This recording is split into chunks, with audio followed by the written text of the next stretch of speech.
বিধানসভা নির্বাচনের পর চরিলাম বাজারে সর্বপ্রথম কংগ্রেসের কর্মসূচি। স্বামী বিবেকানন্দের জন্মদিনকে পাথেয় করে চরিলাম বাজারে 2023 নির্বাচনের পর এই সর্বপ্রথম কংগ্রেসের মিছিল।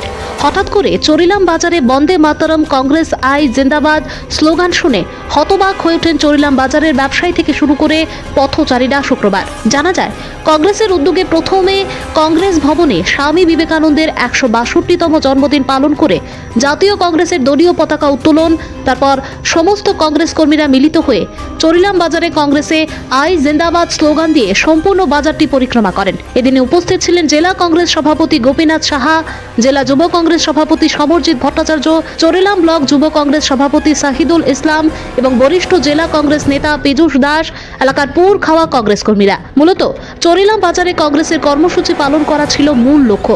তার উপর স্বামী বিবেকানন্দকে পাথেয় করে কর্মসূচি সম্পূর্ণরূপে রূপ দিতে সার্থক কংগ্রেস কর্মীরা। কংগ্রেসের মিছিলকে কেন্দ্র করে প্রশাসনের উদ্যোগে করা হয় নিরাপত্তা ব্যবস্থা। আজকে আমরা ত্রিপুরা প্রদেশ কংগ্রেস কমিটির হিসাবে বিশালগড় জেলা কংগ্রেস কমিটির উদ্যোগে আজকে বীর সন্ন্যাসী স্বামী বিবেকানন্দের জন্মদিন।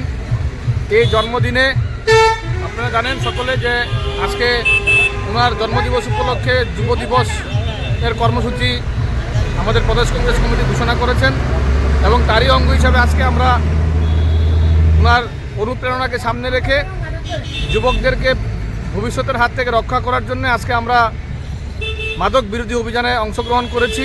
এই চরিলাম বাজার এলাকার মধ্যে আমরা আমাদের ত্রিপুরা প্রদেশ কংগ্রেস কমিটির অঙ্গ হিসাবে আজকে আমরা চরিলামে এই কর্মসূচি প্রোগ্রাম করলাম। Bureau report, news Democratic voice Tripura.